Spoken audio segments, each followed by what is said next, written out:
Welcome to 3RR news bulletin ముందుగా headlines. Bharat మండపంలో India A1 impact expo 2026 ప్రారంభించిన ప్రధాని నరేంద్ర మోదీ. న్యూఢిల్లీలో ఘన వేడుక.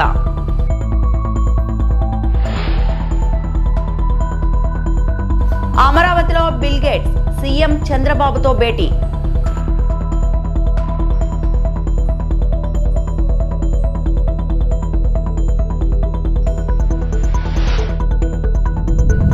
ఎమ్మిగనూరు రంజాన్ ఏర్పాట్లపై ఎమ్మెల్యే డాక్టర్ జయ నాగేశ్వరరెడ్డి సమీక్ష.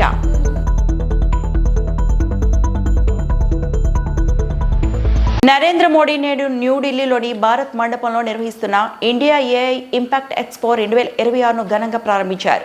ఈ కార్యక్రమం ఫిబ్రవరి 16 నుండి 20 వరకు జరుగుతోంది. ఇదే వేదికపై ఇండియా AI ఇంపాక్ట్ సమ్మిట్ కూడా నిర్వహిస్తున్నారు.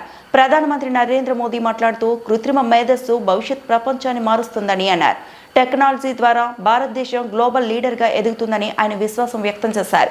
उद्घाटन हो चुका है जहां प्रधानमंत्री नरेंद्र मोदी इस समय AI समिट एक्सपो का उद्घाटन करते हुए तमाम भारत के स्टार्टअप से मुलाकात कर रहे हैं, जिसमें भारत का स्वदेशी स्टार्टअप सर्वम है, जो स्पीच के लिए speech to text, text to text के लिए है, और सर्वम को गूगल जेमिनी और अन्य AI सॉल्यूशन से ज़्यादा बेहतर माना गया है. भारत जेन के एक तरह से इस समय उस स्टार्टअप पे प्रधानमंत्री नरेंद्र मोदी मौजूद हैं. भारत जेन के तहत ही सर्वम शोध AI जो है, ये तमाम वो AI सॉल्यूशंस हैं जो स्वदेशी सॉल्यूशंस हैं, और इनसे एक बड़ा बदलाव देखा गया है. भारत में खासकर ज़मीनी स्तर पर उन तमाम ज़रूरतों को लेकर भारत की विविधता और खासकर लिंग्विस्टिक विविधता जो है उसको ध्यान में रखते हुए सर्वम एक बेहतरीन सॉल्यूशन है. बिल्कुल, भारत बहुत बड़ा देश है. कई तरह की भाषाएं यहाँ बोली जाती हैं, कई तरह की भाषाएं यहाँ लिखी जाती हैं, और इसी का कहीं न कहीं सॉल्यूशन निकालने के लिए भारतीय स्टार्टअप्स यहाँ पर डेवलप किए गए हैं, और प्रधानमंत्री उन्हीं स्टार्टअप पेविलियंस का यहाँ पर अवलोकन कर रहे हैं. ये हम दृश्य आपको दिखा रहे हैं. इंडिया AI इम्पैक्ट एक्सपो 2026 का उद्घाटन कर चुके हैं प्रधानमंत्री, और उसके बाद एक्सपो में जो विभिन्न पेविलियन वहाँ पर लगे हुए हैं, उन पेविलियंस को प्रधानमंत्री वहाँ पर देख रहे हैं. प्रधानमंत्री उनका अवलोकन कर रहे हैं.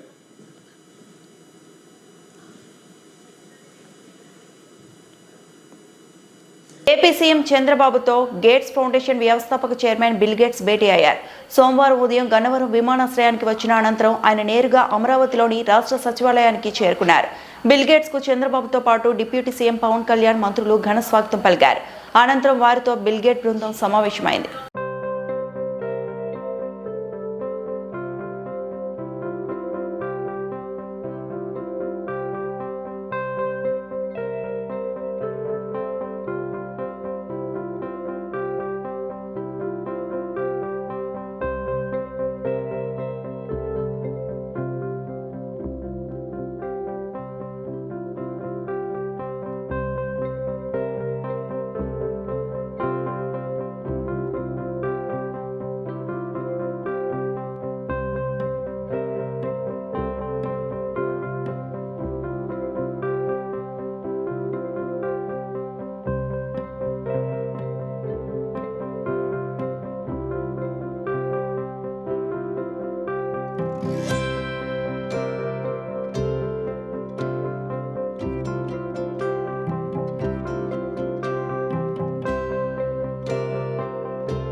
వెల్కమ్ టు మన టీవీ న్యూస్.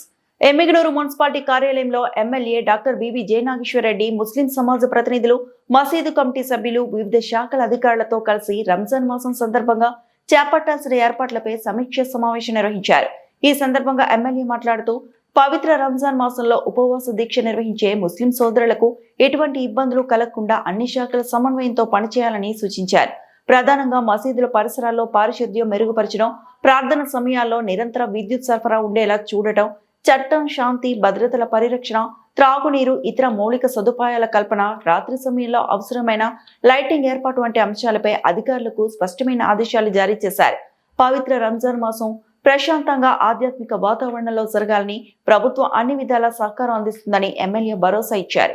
ఈ సమావేశంలో మసీదు కమిటీ సభ్యులు, స్థానిక మైనారిటీ ప్రతినిధులు, ప్రభుత్వ అధికారులు, టీడీపీ నాయకులు, కార్యకర్తలు పాల్గొన్నారు.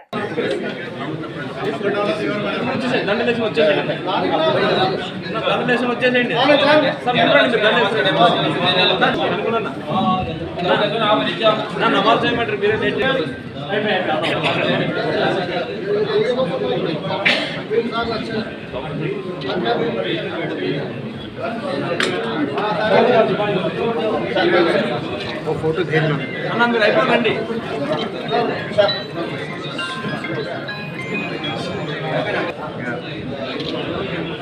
ఐపీఎల్ రావాలా అన్న, ఐపీఎల్ కిందికి రావాలా?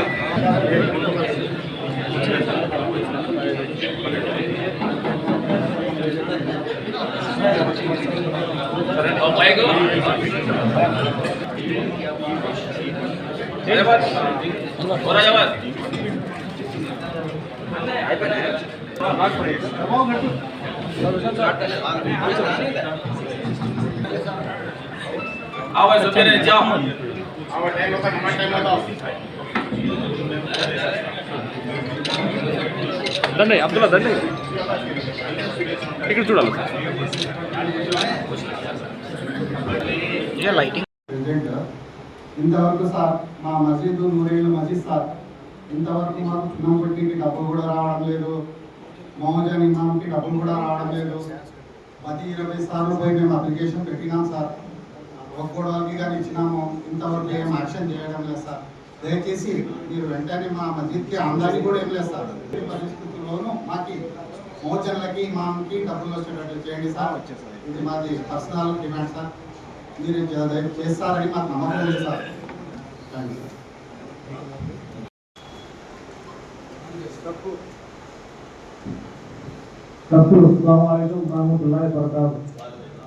ముందుగా రంజాన్ ఉపవాస దీక్ష సందర్భంగా మన రాష్ట్ర ముఖ్యమంత్రి వర్యులు నారా చంద్రబాబు నాయుడు గారు, అలాగే నారా లోకేష్ బాబు గారు, అలాగే పవన్ కళ్యాణ్ గారు, కూటమి ప్రభుత్వం, అలాగే మన ఎన్నికల గౌరవ శాసన సభ్యుల తరఫున ముస్లిం సోదర సోదరిమణులకి ముందుగా ఉపవాస దీక్షలు శుభాకాంక్షలు తెలియజేస్తూ, ముఖ్యంగా మసీదులకు సంబంధించిన ఏమైనా సమస్యలు ఉంటే ప్రతి సంవత్సరం మా ఎమ్మెల్యే గారు ముస్లింలు అన్ని మసీద్ కమిటీలు పిలిపించి వాళ్ళ సమస్యలు ఏమైనా ఉంటే పరిష్కారం చేస్తామని చెప్పి చెప్పడం ఎంతో హర్షించదగ్గ విషయము.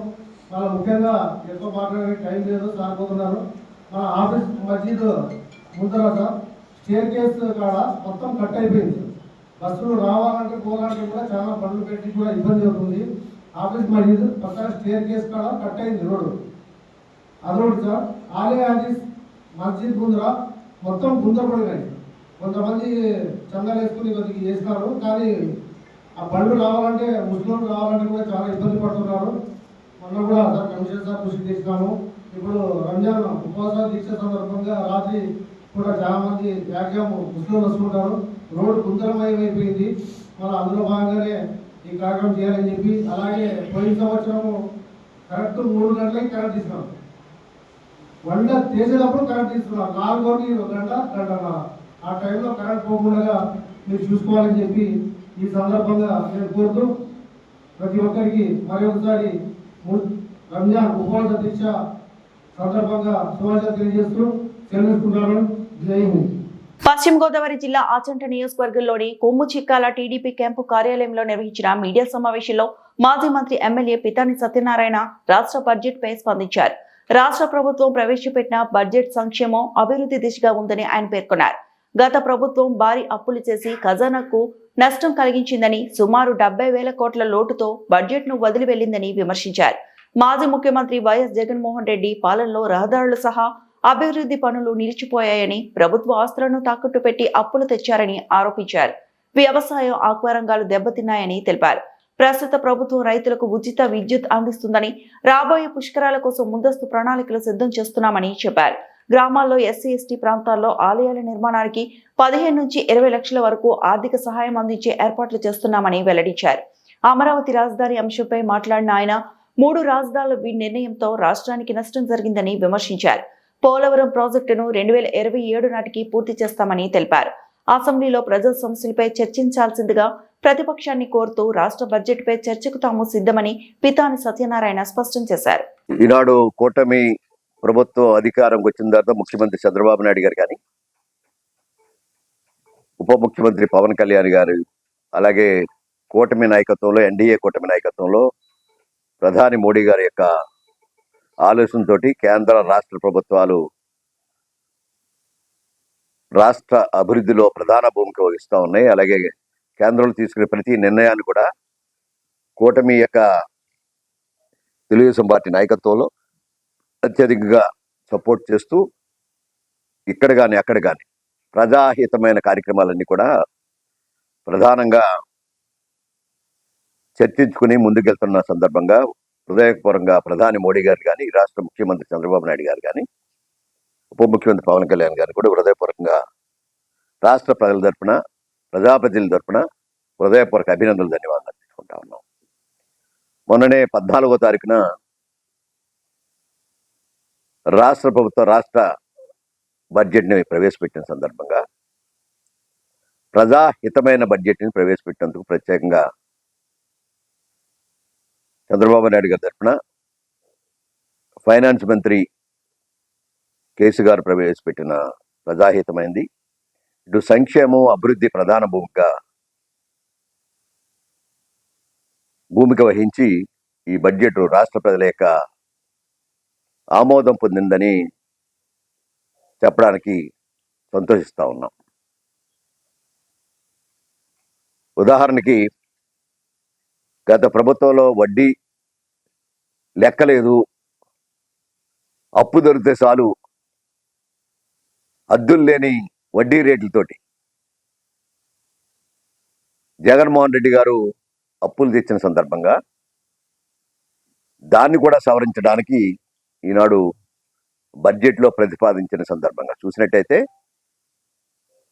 రాష్ట్ర ఖజానాకి గండులు పెట్టినా, దోపిడీ చేసినా దాన్ని సరిచేసే బాధ్యతని ఏ ప్రభుత్వం వచ్చినా సరిచేయాలని ఆలోచనతో చేస్తున్న ఒక కార్యక్రమం ఈనాడు చంద్రబాబు నాయుడు గారి కూటమి నాయకత్వంలో చంద్రబాబు నాయుడు గారిని, పవన్ కళ్యాణ్ గారి ఆలోచనకి హృదయపూర్వకంగా అద్దం పడుతున్నట్టు వారిని హృదయపూర్వకంగా అభినందిస్తున్నా.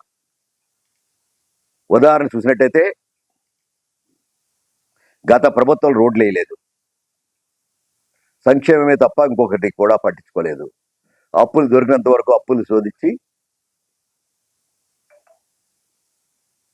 ఏదైతే సంక్షేమ కార్యక్రమాలు తనదైన శైలిలో ప్రవేశపెట్టారు. దాన్ని కూడా మేము తప్పుపట్టలే. కానీ వడ్డీ విధానం ఏదైతే ఉందో అప్పు తేవడానికి కూడా హద్దులు ఉన్నాయి. ఆఖరికి సారా తాకట్టు పెట్టి ప్రభుత్వ ఆస్తులు కూడా తాకట్టు పెట్టిన, గత వచ్చే 10 సంవత్సరాలు కూడా తాకట్టు పెట్టిన విషయాలు కూడా మనం ఒకసారి చర్చించుకోవాలి. ప్రజల దగ్గరికి చర్చ జరగాలనేది ఆలోచనతో చేస్తున్న ఒక ప్రక్రియలో భాగంగానే ఈనాడు చర్చించవలసిన పరిస్థితి ఉంది. వడ్డీలే కాదు, ఆస్తులు తాకట్టు పెట్టడంలో గనుడు ఒక బడ్జెట్ యొక్క సూచనకి అభినందిస్తున్నా. అలాగే గత ప్రభుత్వంలో 2014-19 ఇల్లు కడితే బిల్లులు కూడా ఇవ్వలే మీరు. అది తెలుగుదేశం పార్టీ కార్యకర్తలు అనుకున్నారు మీరు. కానీ ఈ ప్రభుత్వం ఆ డబ్బులు కూడా చెల్లించడానికి బడ్జెట్లో పెట్టాం. వారికి కూడా త్వరలో వెసులుబాటుని బట్టి వారికి కూడా చెల్లిస్తాము. పేద ప్రజల యొక్క అండగా ఉంటామని చెప్పే కార్యక్రమం. గత ప్రభుత్వంలో మీరు చేసిన 1924లో ఇల్లు కడతానని చెప్పి ఇంకా మిగిలిన ఇల్లుకు అన్నిటికి కూడా మేము 50,000 చొప్పున ఆ పేదవాడికి సాయం చేసి ఇల్లు కట్టిస్తా ఉన్నాం. ఇది కూటమి ప్రభుత్వం యొక్క ఉదారత, పేదవాడి మీద ఒక ధైర్యాన్ని, బలాన్ని ఇచ్చే ఒక కార్యక్రమం. ఉదాహరణ చూస్తే యాక్వా రంగం ఈ రాష్ట్రంలో ప్రధాన భూమిగా ఇస్తుంది పశ్చిమ గోదావరి జిల్లా. దాన్ని కూడా కరెంట్లు పెంచి ఒక యూనిట్కి 4.5 రూపాయలు. ఎన్ని విజ్ఞప్తులు చేసినా పట్టించుకోని విధానం. కానీ ఈ ప్రభుత్వం ఇచ్చిన మాటని అధికారం వచ్చిన తర్వాత డెఫినెట్గా దాని మీద సానుకూలమైన నిర్ణయం చేస్తా అని చెప్పి 4.5 ఉండే కరెంటు ఛార్జీల్ని ఆక్వా రంగంలో కానీ ఫిషరీస్ రంగంలో కానీ రూపాయన్నర చేసిన ఘనత ఈ కూటమి ప్రభుత్వానికి. ఇది కూడా ఈనాడు ఎంత మాకు ఉచిత కరెంటు వ్యవసాయదారుడికి ఇస్తా ఉన్నాం, ఎంత ఉచిత కరెంటు ఆక్వా రంగాన్ని ప్రోత్సహించడానికి ఇస్తా ఉన్నాం, ఆఖరికి బార్బర్ షాపులకి ఉచిత కరెంట్ ఇస్తానికి ప్రయత్నం చేస్తున్నాం. 200 యూనిట్లని 500 యూనిట్లు వేవర్స్ కూడా చేస్తానికి ప్రయత్నం చేస్తూ ఉన్నాం. అంటే ఏదైతే పూర్వం నుంచి ఆచార వృత్తులు ఉన్నాయో బార్బర్ షాపులు కానీ ఆఖరికి వేవర్స్ చేతి వృత్తులుగా చేసే వారికి కూడా ఉచిత కరెంట్ ఇస్తానికి, పేదవాడికి బలహీన వర్గాలను ఇంకా బలహీనం చేయకుండా ఉన్నతమైన స్థానానికి ఇచ్చడానికి సాధ్యమైనంత వరకు సాయం చేయడానికి ప్రయత్నం చేస్తుంది ఈ ప్రభుత్వం చెప్పడానికి సంతోషిస్తా ఉన్నాం. ఈనాడు మరొక విషయం ఏంటంటే అంబేద్కర్ కోనసీమ జిల్లా ముమ్మిడివారు కాట్రేనికోట మండలం పెద్ద ఎత్తున ఆందోళన చేపట్టారు. ఇసుక మెట్టలు తొలగించి మా మత్స్య సంపద కల్పించాలి అంటూ డిమాండ్ చేశారు. మా కుటుంబాలకు చేపల వేట మాత్రమే జీవన ఉపాధి. సముద్రం నుంచి వచ్చిన ఇసుక మెట్టల వల్ల మాకు ఉపాధి కొరవైంది. వాటిని తొలగించి మాకు న్యాయం చేయాలంటూ ఆవేదన వ్యక్తం చేశారు. సముద్ర ప్రాంతానికి ఆనుకొని ఉన్న కొన్ని వందల ఎకరాలు ఆక్రమణకి గురైనాయి. ఈ భూములపై చర్యలు తీసుకుని మత్స్యకార కుటుంబాలను కాపాడాలి అని రాష్ట్ర మత్స్యకార కార్పొరేషన్ మాజీ చైర్మన్ నాగిరెడ్డి నాగేశ్వరరావు డిమాండ్ చేశారు. లేని పక్షంలో ప్రజా పోరాటం చేస్తామని ఆయన పేర్కొన్నారు. అందరికీ నమస్కారం. మరి ఈరోజు మన కాటేరకోన మండలం ఉపలోత్త మండలం సరిహద్దు అయినటువంటి కోనవరం స్ట్రైట్ కట్ట దగ్గర అగ్నివల్ క్షత్రియ సోదరులందరూ కూడా అన్ని గ్రామాల నుంచి ఉపలోత్త మండలం అలాగే కాటేరకోన మండల గ్రామాలందరూ కూడా ఈ మొగ ఓపెన్ చేయాలి, మొగ పూడ్చిపోయినందువల్ల మన జీవనోపాధి కోల్పోతున్నాం. అలాగే ఈ మొగ అవ్వకపోతే గ్రామాలన్నీ కూడా వలసలిపోయే పరిస్థితి ఉందని మొన్న మన వాళ్ళందరూ చెప్పడంతో ఈ రోజుని భారీగా మహాధర్నా పెట్టడం జరిగింది.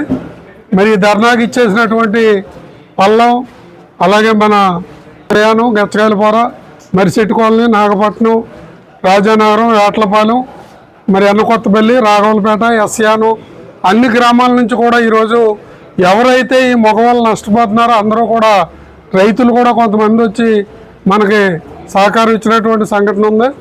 ఎందుకంటే మనకి గతంలో బాలయ్య గారు ఉండగా ఓపెన్ చేసినటువంటి మొగ అప్పటి నుంచి కూడా పూడ్చిపోతుంటే అరకొర నిధులతో కొంత కదలిక తెస్తున్నారు. కాబట్టి మా వాళ్ళ డిమాండ్ ఏంటంటే మొత్తం పూర్తిగా ఏదైతే మొగ అనే ప్రాంతం ఉందో అంతా కూడా టెంపరీగా కాకుండా పర్మనెంట్గా మనకు ఓపెన్ అయ్యే విధంగా మరి ప్రభుత్వం నిధులు విడుదల చేసి ఆ మొగ ఓపెన్ చేసి ఈ పరభూముల్లో ఉన్నటువంటి ఆక్రమణదారులు ఎవరైతే అగ్రకులాలు ఉన్నారో వాళ్ళందరూ కూడా దొంగ పట్టాలు అంటే డీ పట్టాలు పొంది ఈ రోజుని కొన్ని వేల ఎకరం చెరువులు తవ్వి ఈ రోజుని ఎస్యానం కానీ ఎన్నకొత్తపల్లి కానీ కాటేరకోన పర్ర కానీ ఆక్రమించుకోవడం జరిగింది. కాబట్టి అవన్నీ కూడా తొలగించి ఏ అయితే ఆక్రమణలు ఉన్నాయో అన్నీ కూడా ప్రభుత్వం చర్యలు తీసుకుని హైడ్రా మాదిరిగా ఈ రోజుని ఈ పరలో ఉన్నటువంటి ఏ అయితే ఆక్రమణదారులు ఉన్నారో తొలగించి మా జీవనోపాధి కల్పించాలని, అలాగే మనకి మొగ ఎట్టి పరిస్థితుల్లోనూ ఓపెన్ చేయాలని మరి కమ్యూనిటీ తరఫున మేము డిమాండ్ చేస్తున్నాం.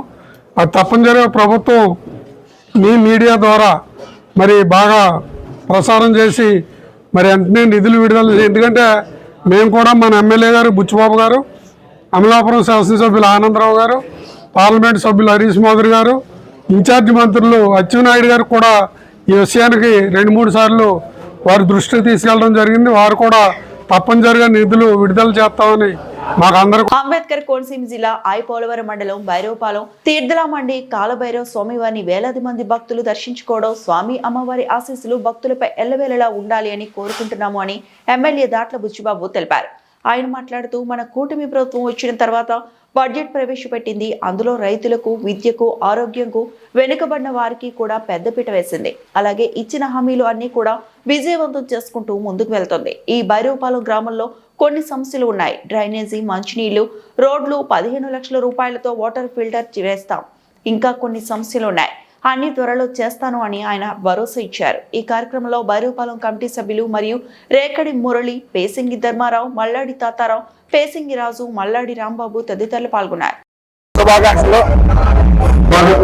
మహాశివరాత్రి సందర్భంగా మన భైరవపాలెం తీర్థాలపట్లో మన కాలభైరవ స్వామి గుడిలో వేలాదిగా తరలి వచ్చి భక్తులు ఉదయం నుంచి కూడా మరి దర్శన భాగ్యం కలిగిన కాలభైరవ స్వామి ఆశీస్సులు వచ్చిన భక్తులందరికీ కూడా మెండుగా ఇవ్వాలని కోరుకుంటూ మరి శివరాత్రి మహాపర్వదినాన మన భైరవపాలెం తీర్థాలపల్లి గ్రామ ప్రజలందరికీ కూడా ఆ స్వామివారి ఆశీస్సులు మెండుగా ఉండాలని కోరుకుంటూ మన కూటమి ప్రభుత్వం వచ్చిన తర్వాత ఏదైతే మన హామీలు ఇచ్చామో అన్నీ కూడా మరి పూర్తి చేసుకుంటూ వచ్చి నిన్న మరి బడ్జెట్ కూడా బ్రహ్మాండమైన బడ్జెట్ పెట్టడం జరిగింది. దాంట్లో రైతులకి కానీ అదేవిధంగా విద్యకు కానీ ఆరోగ్యానికి కానీ పెద్దపీట వేసి మరి ఎరుగుబడిన తరగతి వారందరికీ కూడా పెద్దపీట వేసిన మంచి బడ్జెట్ కూడా ఏర్పాటు చేయడం జరిగింది.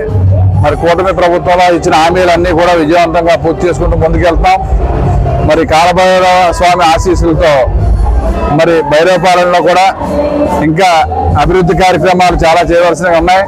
అవన్నీ కూడా తప్పకుండా ఒక్కొక్కటిగా చేసుకుంటూ ఏదైతే ఇక్కడ ప్రధానమైన సమస్యలు ఉన్నాయో రోడ్లు కానీ, డ్రైనేజ్ కానీ, మంచినీటి సమస్య కూడా మొన్నే మరి జిల్లా పరిషత్ నుంచి మంచినీటికి ఫిల్టర్ బెడ్స్. అనంతపురం జిల్లా పెద్దపప్పూరు మండలం చిన్నపప్పూరులో వెలిసిన అశ్వర్థ నారాయణ స్వామి బ్రహ్మోత్సవాలు ఘనంగా ముగిశాయి. ఈ బ్రహ్మోత్సవాలు తాడిపత్రి ఎమ్మెల్యే జేసీ అశ్మిత్ రెడ్డి, మున్సిపల్ చైర్మన్ జేసీ ప్రభాకర్ రెడ్డి ఆధ్వర్యంలో ఘనంగా నిర్వహించారు. అశ్వర్థ నారాయణ స్వామి బ్రహ్మోత్సవాలు ఎటువంటి సమస్యలు తలెత్తకుండా విజయవంతం కావడం పట్ల తాడిపత్రి మున్సిపల్ చైర్మన్ జేసీ ప్రభాకర్ రెడ్డి సంతోషం వ్యక్తం చేశారు.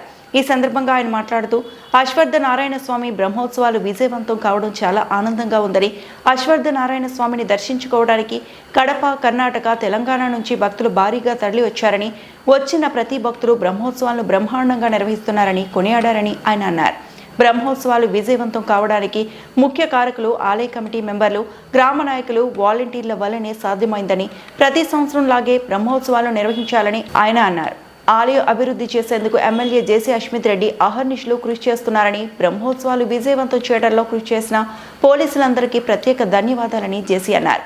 తాడిపత్రిని టెంపుల్ సిటీ ఆఫ్ రాయలసీమ అని నామకరణం చేశారని, తాడిపత్రి నియోజకవర్గంలో ప్రాచీన దేవాలయాలు, దర్గాలను, చర్చిలను మరింత అభివృద్ధి చేసి టూరిస్ట్ ప్రాంతంగా మార్చడమే నా ధ్యేయమని జేసీ తెలిపారు. గండికోట టూరిస్ట్ ప్లేస్ దగ్గర ఉన్నందున తాడిపత్రిని టూరిస్ట్ ప్రాంతంగా చేసేందుకు ఎమ్మెల్యే కృషి చేస్తున్నాడని జేసీ ప్రభాకర్ రెడ్డి తెలిపారు. కన్నీ వినే రీతిగా అశ్వత్థం జరిపారు. ఇది ఒకరి వల్ల సాధ్యం కాదు. ప్రతిసారి పాలక వర్గం ఉన్నా కానీ వినీత రీతిలో పాలక వర్గము మరియు మా మండలంలో ఉండే ప్రతి ఒక్కరూ శ్రద్ధ తీసుకొని ఎప్పుడూ జరగని విధంగా చేయడం జరిగింది. ఎందుకంటే ప్రతి ఒక్కరూ ఈ అశ్వత్థానికి దగ్గర దగ్గర అన్ని స్టేట్ల నుంచి కూడా వస్తుంటారు. ఎస్పెషల్లీ కడప డిస్ట్రిక్ట్, దాంట్లో 30 to 40% వచ్చిన దానిలో మరి కడప డిస్ట్రిక్ట్ నుంచి ఎక్కువ వచ్చారు. వాళ్ళకు ఆరాధ్య దైవం అనుకుంటా. అలానే కొన్న 60% కర్ణాటక నుంచి కూడా వచ్చినారు, తెలంగాణ నుంచి వచ్చినారు. ఇంత బ్రహ్మాండంగా ప్రతి ఒక్కరు కొనియాడుతున్నారు. బ్రహ్మాండంగా చేశారు, బ్రహ్మాండంగా చేసినారు, బ్రహ్మాండంగా చేసినారని. దీనికి అంత ముఖ్య కారకులు కమిటీ మెంబర్లు మరియు మండలంలోని ప్రతి గ్రామం నుంచి లేడీస్ కూడా పాల్గొన్నారు వాలంటీర్లుగా. ఇక ముందు కూడా దయచేసి మనకు పెద్ద బాధ్యత. తిరుపతి డాలర్ చారిటబుల్ ట్రస్ట్ ఆధ్వర్యంలో స్విమ్స్ హాస్పిటల్లో పనిచేస్తున్న ఉద్యోగస్తులకు హెల్మెట్లు మరియు వీల్ చైర్లను పంపిణీ చేశారు. ఈ కార్యక్రమంలో ట్రస్ట్ వ్యవస్థాపకులు డాలర్ దివాకర్ రెడ్డి ముఖ్య అతిథిగా పాల్గొని ఉద్యోగస్తులకు హెల్మెట్లు వీల్ చైర్లు అందజేశారు. రోడ్డు భద్రతతో ప్రజలకు ఎంతో ముఖ్యమని, ముఖ్యంగా హాస్పిటల్లో పనిచేస్తున్న సిబ్బందికి మన ప్రాణాలు కాపాడుతున్న వారి కోసం ఈ హెల్మెట్ అందించడం నాకు చాలా ఆనందకరంగా ఉందని ఈ సందర్భంగా తెలియజేశారు. చాలా ముఖ్యమైనటువంటి రోజు, ఎందుకంటే ఆంధ్రప్రదేశ్ రాష్ట్రంలో మొదటగా ఈ యొక్క రోడ్డు ప్రమాదాలు నివారణకు వైద్యులు సిబ్బంది ఇతోధికంగా సహాయం చేస్తున్నారు. అందులో భాగంగా గారికి, తర్వాత ఆర్టీఏ గారికి, తర్వాత ఇతర అధికారులకి, ఈ సమావేశానికి విచ్చేసిన స్విమ్స్ వైద్యులకి, మీడియా ప్రతినిధులకి నా హృదయపూర్వక నమస్కారం. ఈరోజు ఇక్కడ నిర్వహిస్తున్న ఈ కార్యక్రమం సేవా భావానికి ఒక మంచి ఉదాహరణ. ఒకవైపు ఎంతో ఈ స్విమ్స్ ఉద్యోగస్తులు సమాజానికి ఎంతో సేవ చేస్తున్నారు. అటువంటి సేవ చేసే వారికి ఈ సందర్భంగా ఈ వీల్ చైర్స్, తర్వాత హెల్మెట్స్ అందించుట అనేది చాలా ముఖ్యమైన కార్యక్రమం. ఈ హెల్మెట్ అనే అంశం మీద చాలా చక్కగా అందరికి కూడా ఈ వితరణ కార్యక్రమాన్ని చేయాలనుకున్నారు. మొట్టమొదటిగా మేము అంటే ఈ కార్యక్రమాన్ని మొదలు పెట్టడానికి శ్రీ డాలర్ దివాకర్ రెడ్డి గారి వాళ్ళ అమ్మాయి పుట్టినరోజు సందర్భంగా ఈ కార్యక్రమాన్ని మొదలుపెట్టారు. ఆ అమ్మాయికి దేవికారెడ్డి గారు, గిహ్నీ రెడ్డి గారికి మేము మనస్ఫూర్తిగా జన్మదిన శుభాకాంక్షలు తెలియజేస్తున్నాము. చాలా సంతోషం సార్, చాలా మంచి కార్యక్రమాన్ని చేపట్టారు జన్మదిన సందర్భంగా. సో చాలా వినూత్నంగా ఉంది ఈ కార్యక్రమం. ఎందుకంటే మనం చూస్తున్నాం చాలా వరకు ఎక్కడో ఫంక్షన్లు ఎక్కడెక్కడో వేడుకలన్నీ జరుపుకుంటాం, కానీ ఇంత వినూత్నంగా జరిగిన ఈ హెల్మెట్, అది నీ తల చుట్టూ గట్టి సాకెట్. హెల్మెట్ ఉంటే నీ లైఫ్ నాట్అవుట్, హెల్మెట్ లేకుంటే నీ లైఫ్ రన్అవుట్. హెల్మెట్ ఒక రక్షణ బ్లాంకెట్, తలను కాపాడే కుషన్ బాస్కెట్. హెల్మెట్ ఉంటే తగ్గును ఇంపాక్ట్, హెల్మెట్ ధరించి అందరికీ అవు ఫేవరెట్. సోదరులు డాలర్ దివాకర్ రెడ్డి గారు ప్రభుత్వంలో ఉన్నా లేకపోయినా కూడా గత దాదాపు 2 దశాబ్దాలుగా అనేక రంగాలలో సమాజ సేవ చేస్తూ ఉన్నారు. అలాగే ఇప్పుడు అధికారంలో వచ్చాక అది మరింత ఇబ్బడి ముబ్బడిగా ఈ సమాజ సేవలో నిమగ్నమై ఉన్నారు. ఆ సమాజ సేవలో భాగంగా ఈరోజు మన వెంకటేశ్వర వైద్య విజ్ఞాన సంస్థను ఎన్నుకోవడం వారికి మన స్విమ్స్ కుటుంబం అందరి తరఫున కూడా నేను హృదయపూర్వక ధన్యవాదాలు. ఈ వార్తలు ఇంతటితో సమాప్తం.